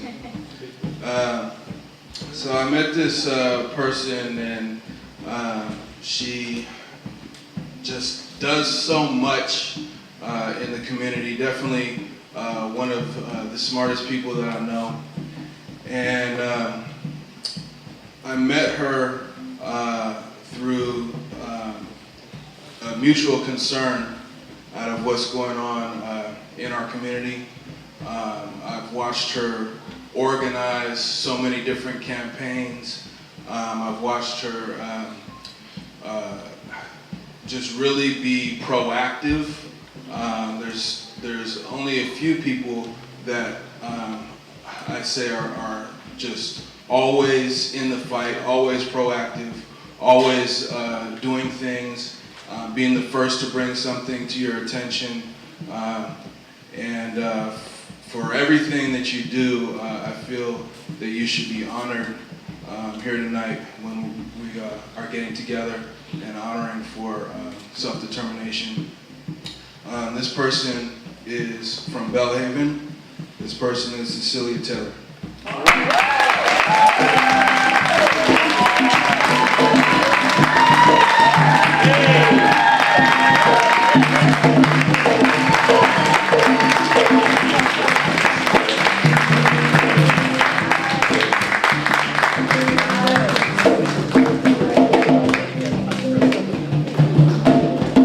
So clearly, the committee is 2 for 2. They knew what they were doing. And this is going to seem a little odd because the committee got together and needed to recognize someone for this spirit of self-determination, which I thought was so beautifully defined earlier. Someone who defines ourselves. You know, in this environment, it's so easy to be caught up in what others say where we should go and what others say what we should do. And there are generally a lot of ways that people can manipulate us to go where they want to go and do what they want to do. And so to have people who are strong enough to define for themselves is a rare thing, but a much needed quality in our community. And this brother has done this. He has been somebody who has, behind closed doors and in front of people, stood up for what has been the best for this community and for the best for our people. And he's a powerful visual artist. He's a powerful orator, a powerful organizer. Do we need to say more? He's a powerful father, a powerful man, and you know, just a very strong advocate for this community. We should all be grateful for the work he's done for this event, but also for what he does to embody the spirit of Kwanzaa, embody the spirit of Kujitakulia and self-determination every day. This brother goes by the name of JT, Justice Material.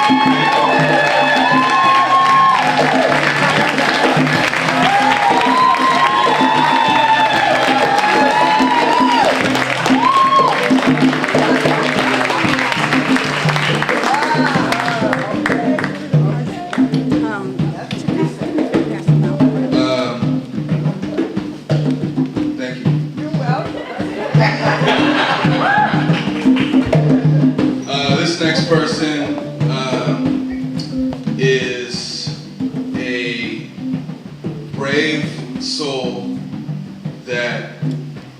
extremely outspoken.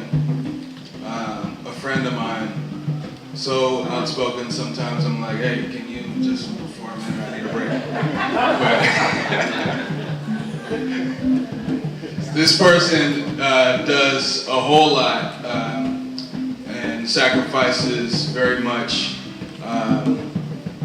for her community, for all of us here, works in the community, and this person has a really bright future in whatever she does.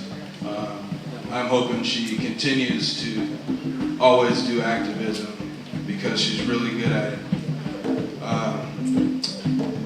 What else can I say about this person? I hate going behind him. Man.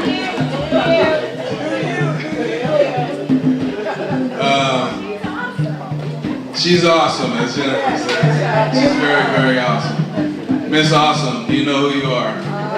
Stand up, Kyra.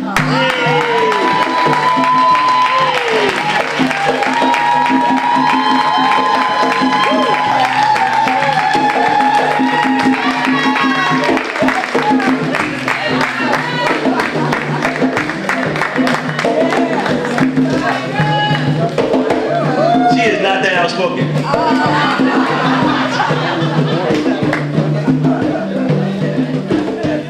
So, just to give you an idea of Mama Jennifer, when we were, when you had the young men come up, Mama Jennifer came and asked, do I have any information about Street Code Academy, which is an organization that we work together on, because she wanted to spread the word to young brothers that were up here. And it was a beautiful sight, wasn't it, to see the young brothers and young men come up. And in this day and age, and I have 2 young men myself, and it is hard to find people who can influence our young men because they're strong young men, and they want to follow strong leaders, and they'll test it and make sure that it's gold. And so if it's not gold, we're not going to follow. And so we found a lot of our young men not following great leaders. And so to have this amount of young men in the presence is a beautiful thing. And it's a tribute to amazing people. And if you were to guess between a father, a preacher, a teacher, or a coach, who would have the most influence? I'm sorry? Okay, father, I got about 2 fathers, and I got about 8 coaches. Okay, congratulations, coaches. It is a coach. It is a coach. That when you take, just by research that I've looked into, the amount of influence that a coach has is more than a preacher, a teacher, or even a father. And so it's a powerful thing, but no surprise that so many of these young men here were from the influence of a coach.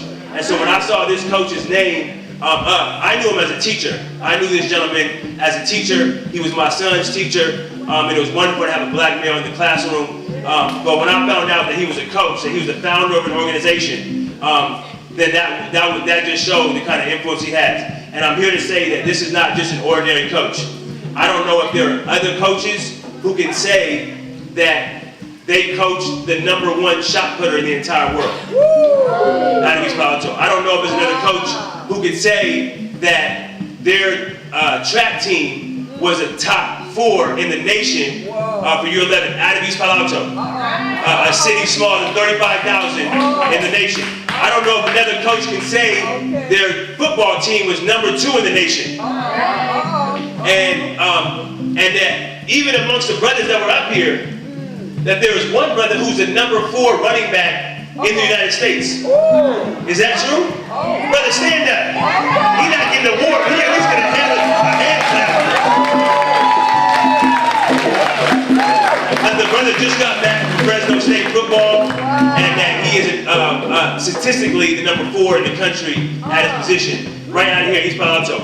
And it is I'm sure, in large part due to amazing parents, amazing preachers, amazing teachers, amazing mentors, but certainly an amazing coach. And his name is Eric Stewart. Coach.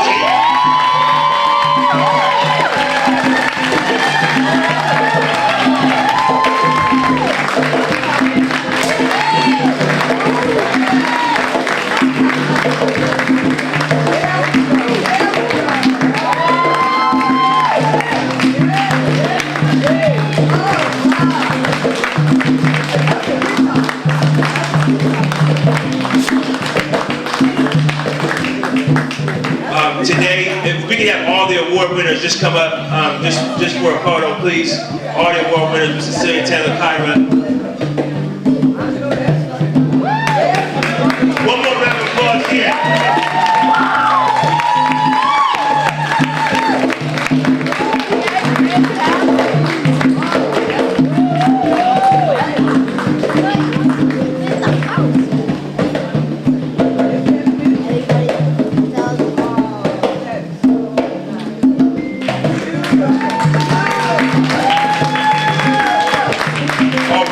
So I just want to say, this is, I mean, we've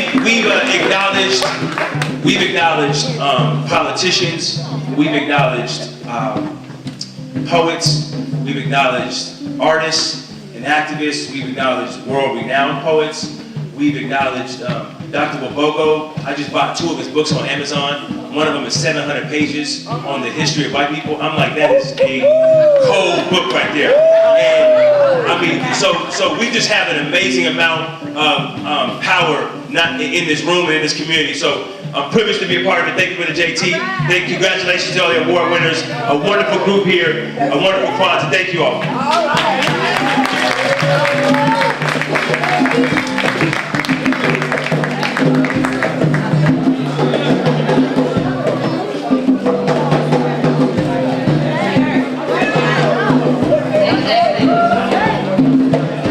I'm sorry, Mama Keisha's the elder, and she called me over to make 2 more announcements. One is that we have a brother in the room right now who just got back from college, and it's not any ordinary thing. I mean, yes, it's Howard University, and y'all, the HBCUs are juiced about that.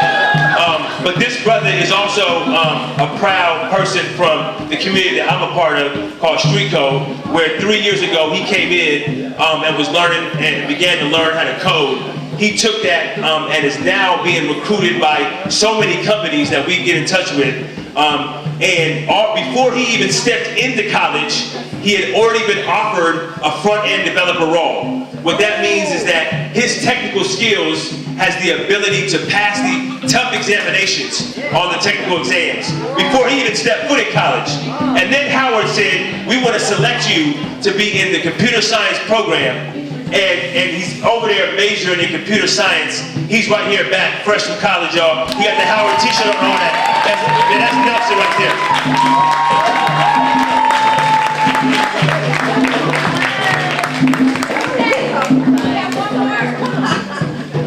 And this brother right here that is playing his own beat to his own introduction, okay, is Luke Kyle that just got back from Ghana and apparently brought back a nice necklace and a nice rhythm.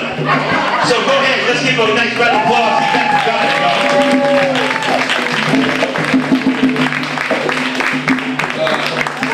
2 things I want to say real quick. For the folks that won the awards is look up the Indicra symbols that are on your award. It's very special meanings. And also, I also want to have Uncle Bobby shout out your organization's website. Oh, sure. Any bit. Yeah, an event, yes. So to reach us, you can go to www.lovenotbloodcampaign.org or .com, doesn't matter.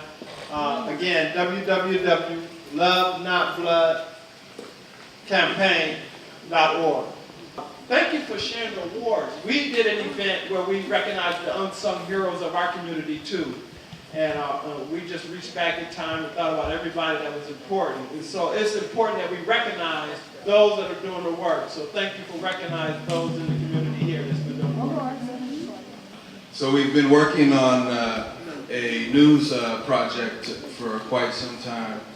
And there's a number of people from this community that have been working on it, and Oakland, and it's called The Hood News. And we're going to be doing activist news, news that is important to our community. So please be on the lookout for that. Thanks. Thank you. We're going to bring the children back in for the Black Pledge as we gather them to come in quietly. Mama Tiambe is going to close the last part of the agenda with an action, community action a call to action. So we talk about all these principles during Kwanzaa, but what are we doing every day? How are we supporting our community throughout the year? And it's hard that we all get together like this once a year. They want to put in all the reminders and, put this on the calendar. I mean, we meet more regularly throughout the year. We won't spend so much time on one night trying to get it all in. But while we're here, we're just gonna get tap into your ear for a little bit longer. But we're gonna gather the kids that all come out and join us for our concluding Black Pledge. Watch Mama Tiama speaks on community action. Let's welcome Mama Tiama, a longtime veteran in Palo Alto, activist, advocate, leader, mother, grandmother. My great grandmother. I am because we are. So, I've been celebrating Kwanzaa for 46 years. And I celebrate Kwanzaa. I love Kwanzaa because I love my people. This lady took my pledge. It's like, look at each other and say, why are you so beautiful? I mean, why are you so beautiful? I love Black people. So, when you really love each other, we can do nothing. Nothing can stop us. So let's get back to that, because the Facebook stuff, y'all, I'm not seeing the love. Bring back the love. So in February, I'm going to try to do, hopefully up in Oakland, a Black Love Day, because the foundation cannot build with us fighting and, oh my God, tearing each other apart. So that's one thing I want to do. I have the card because if you're interested, we have to talk about power. We left this. What happened to us? Come on now, East Palo, just think about it. What happened to us? We had schools from preschool to college. What happened? We don't talk about that, okay? So our young people don't know. And young people, you cannot move forward without us. You have to hear. So you can hear the good things we did and the times we screwed up. A lot of times we don't want to tell you that. Oh, we were pure as driven snow. You know what I mean? We just never did anything. You know, so you can look and learn from some things, or either you can forgive yourself for not being perfect, like people might expect you to do. I'm annoyed that I'm at the end of the program because it's time. But anyway, so what I want you to do on the card, if you're interested with me, I turned 70 last year and I was trying to do my legacy. Trying to figure out what I want to do when I grew up. Okay? So I have a 10-year plan because I plan to be strong and healthy and have my mind together. My doctor's going to help me. Did my doctor leave? No, he's here. Would you stand up? This is my doctor. Dr. Kirby. Anyway, so the 10-year plan, on my vision board, I want to know if anybody wants to work with me on it. 10 years from now, I want to see more Black strong families. So that means we have to focus on love for one another, okay? So that's number one. Number two, well, I guess part of it is a study group. We need to get back to study group. Yes. Remember how we study things? Yes. And you know, so we can figure out what's going on and how we can move forward. We had so much. What happened? You know? And as Cicely Tyson says in one of the top hair movies, how do we get it back? Yeah. The love and the respect and the care. I want a Kwanzaa facility. I want us to own a Kwanzaa facility, a cultural facility, a Black cultural facility, Black like me. Okay? I want us to own 10 years. Put that on your card, leave your name and number, so we can talk about it. We can do something on Facebook or whatever. I want credit union, whichever one we need to have. One church had we got to study again. So Black church had a $1 million credit union. They just gave it away to another credit union. They had a building that Blacks weren't in the building. This is in San Francisco. You understand what I'm saying? So when we have things, if we don't understand Black power, we don't benefit from it. Now, of course, kids looking at us like, oh, where's the Black thing? they ask those questions. You know what I mean? So anyway, what else? A black school. You know, I know, you know, in heck, it's not so much down here. There's, you know, even if we had a Saturday school or something, Friday night, I used to do Friday night cultural club. And without it still, parents, you need to be taken. Okay. We're working on Saturday. Okay, all right, we got all the stuff. It's right at 1016 Bradley Way still. Shule Mandela.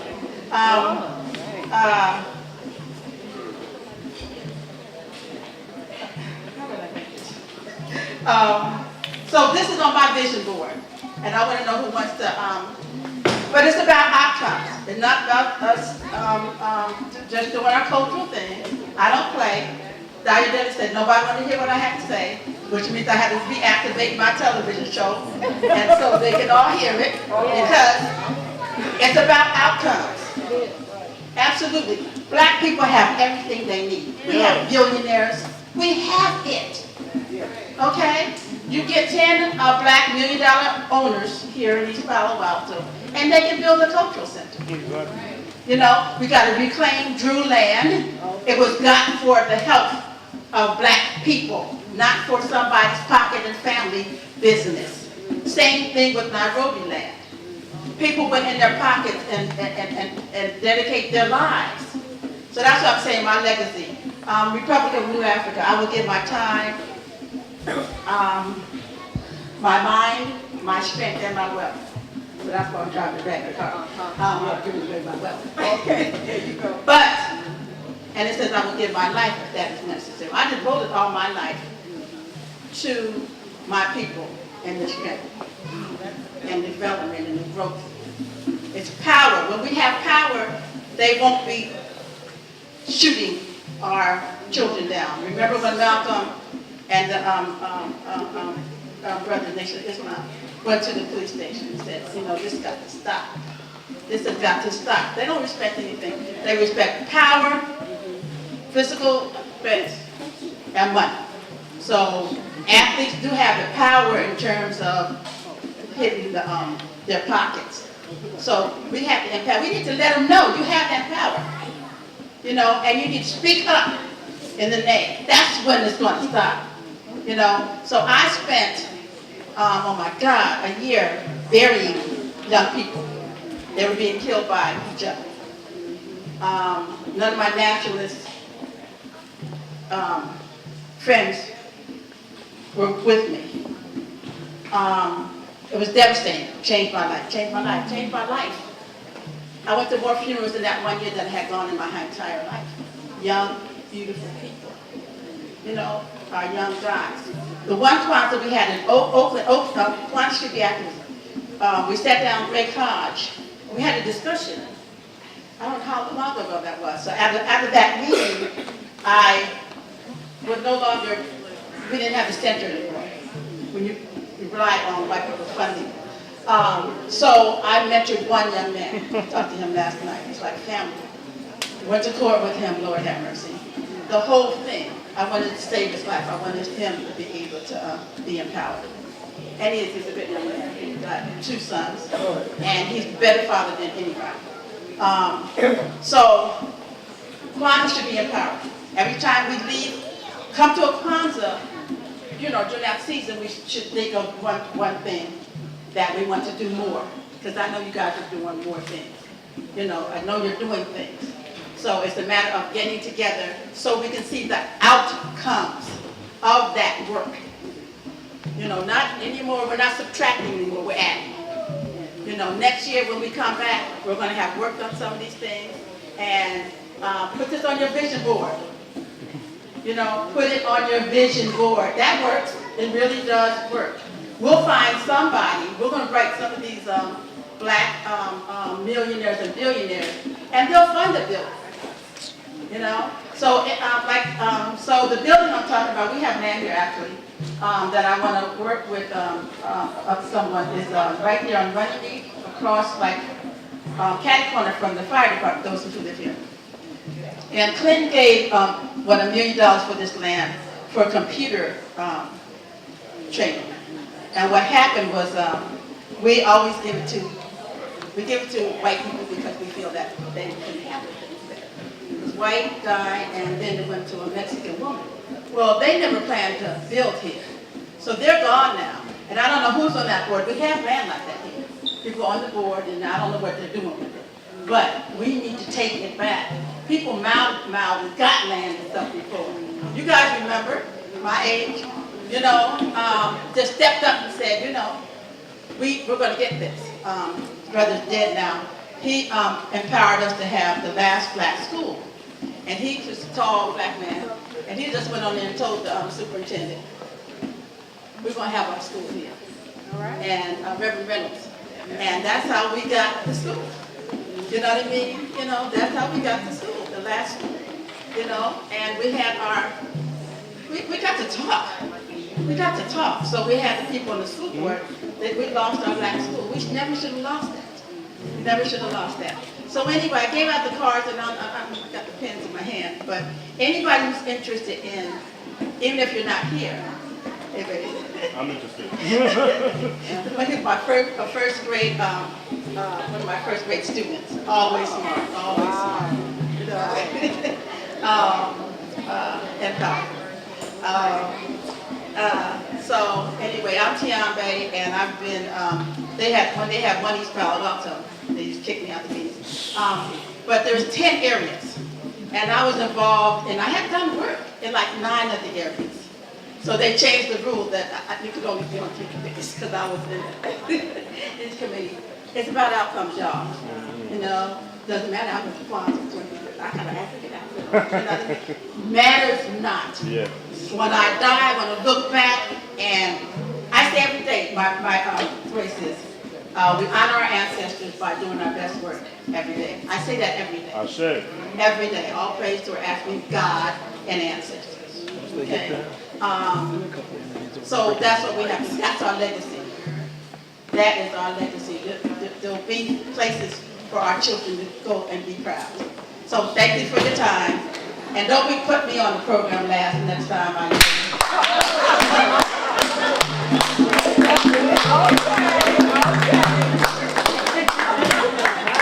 All right. Oh, Tiambe, everybody. But every year we talk a lot about stuff. We talk. It's about doing. And so my call to action in support of Mama Tiambe was how can we motivate or re-motivate or re-inspire people so we're not just talking at the end of the year. The next year comes the same old thing.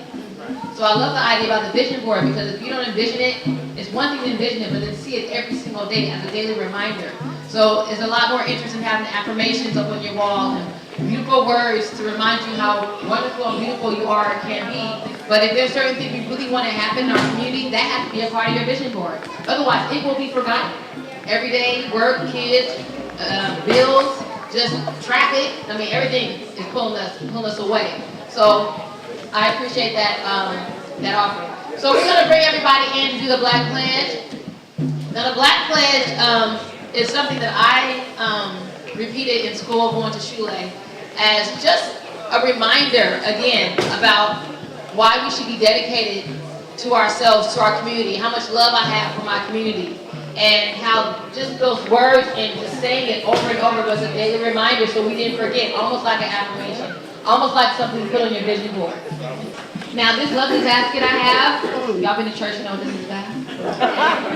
This program was put together by a couple of people from the community who really wanted to make sure this happened. And it takes a lot of effort, energy, and resources. And so we wanted to provide you the opportunity to just come, experience, have as much food as possible present for you. But if you have the ability to give anything, $1, $2, $5, it really does help a lot to support how we were able to come, this day came to fruition. So we'll just pass it around. And if you want to write a check, I'll tell you write a check too. But yes, accepting all nominations, thank you. And Mama Lozifo is going to help us with the Black Pledge. So we'll say it, then we'll repeat it, and then we'll go to our Harambe. You ready? For the fruition of Black power. For the fruition of Black power. For the triumph of Black nationhood. for the triumph of Black nationhood. I pledge to my African nation. I pledge to my African nation. And to the building of better people. And to the building of better people. And a better world. And a better world. My total devotion. My total devotion. My total resources. My total resources. And the total power. And the total power. Of our mortal lives. Of our mortal lives. We are the first and the last. We are the first and the last. The Alpha and the Omega. The Alpha and the Omega. We pledge to. We pledge to. Think African. Think African. Act African. Act African. Fly African. Fly African. Pray African. Pray African. Love African. Love African. Live African. Live African. And be African. And be African. Because that is what we are. Because that is what we are. We will do African things today. We will do African things today. To assure us of an African tomorrow. To assure us of an African tomorrow. Okay, we're gonna pull our hands up to the sky. And when we pull down, we're gonna say Harambe. And we're gonna say it in unison, okay? We're gonna say it 7 times. So, don't do it 8 times, y'all. 6 times ain't gonna work. 5 times I'll put you out. 7 times. Are we ready? Yeah. Okay, here we go. Harambe! Harambe! Harambe! Harambe! Harambe! Harambe! Harambe!